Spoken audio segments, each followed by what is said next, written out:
Hey friends, have you ever tried to complete a game 100 and had to quit halfway because of the difficulty? In this video, we're going to talk about open world games that are really tough to finish.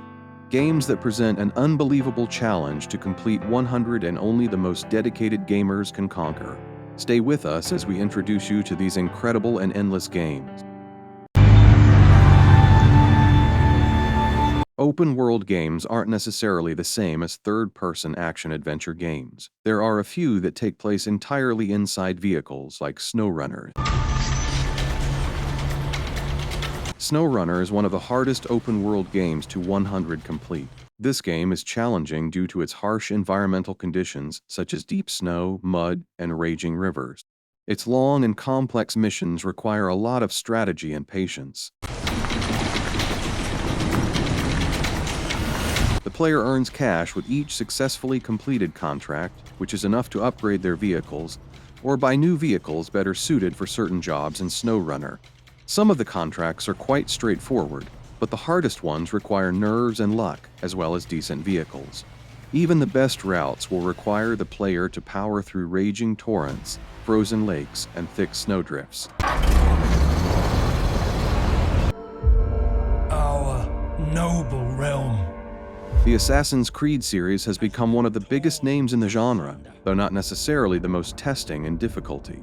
Not that they don't have their challenging fights, bosses, or missions, as players who took on Leonardo's machines in ACK Brotherhood may recall, but they tend to be more infamous for testing players' patience with their collectible hunts across their vast maps.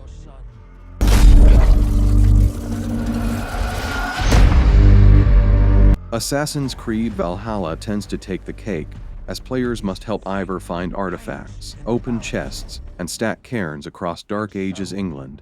The former two aren't so tricky, but the latter requires mastering a stone-stacking game that's so frustrating that most players would rather fight the toughest legendary beasts in Valhalla.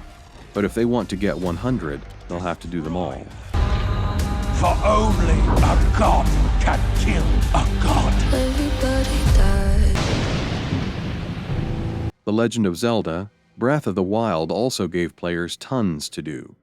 Finding every ingredient to cook every dish alone requires scouring every nook and cranny of Hyrule and fighting its different enemies if players need some meat. That's without getting into the golf minigame, paragliding challenges, and collecting Korok seeds, which gave the player a just reward.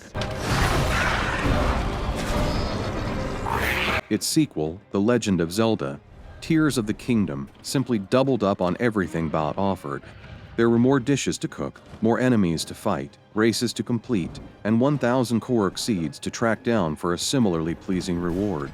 Only there were also new powers to master, which could help make wildly creative Zonai creations and craft new weapons, adding more for players to complete. But Link, I am not sure you'll be able to stop him. It's not enough to give players a time sink to make it hard. Otherwise, it would just be the longest game to complete.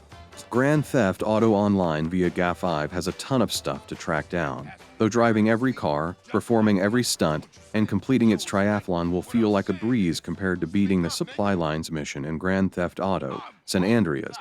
I'm tired of your fucking little job. The original Peace 2 release suffered from a glitch that caused the RC plane's fuel supply to run out sooner than it should have. This got fixed for the game's other ports, but that didn't make its controls any easier.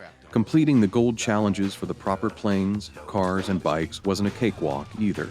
Compared to completing driving flying school, stealing territory from rival gangs might as well be a game of tiddlywinks. When I say just business, I mean that I love you! What the fuck?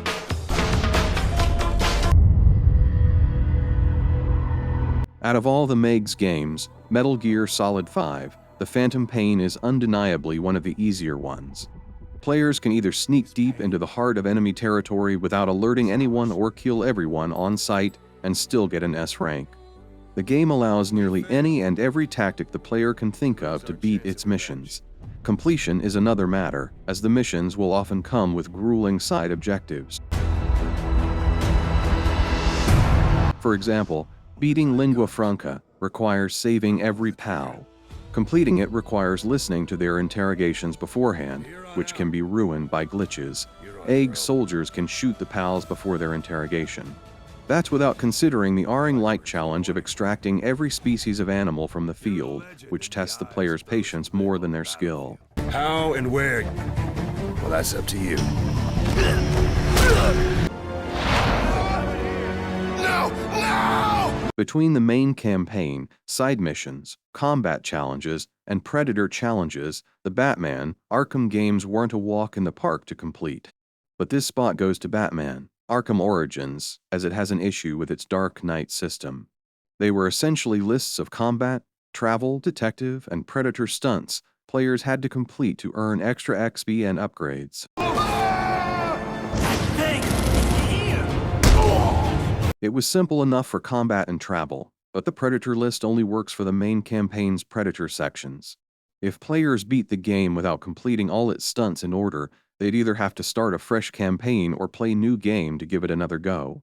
The only achievements with a lower tier ratio are beating I Am the Night mode, or dying once ends the game, and the now inaccessible multiplayer mode achievements. Hey! Follow me! I got him!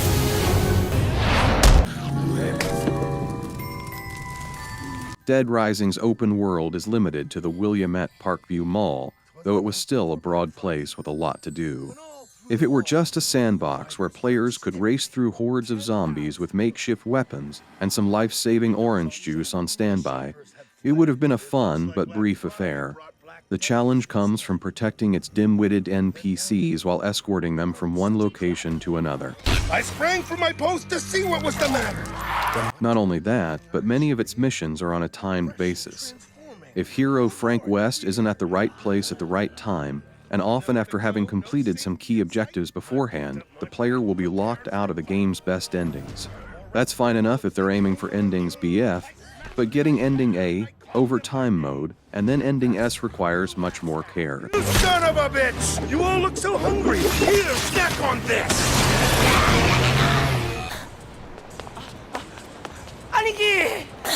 When it comes to the hardest open-world games to complete, the discussion wouldn't be complete without at least one Yakuza game being mentioned.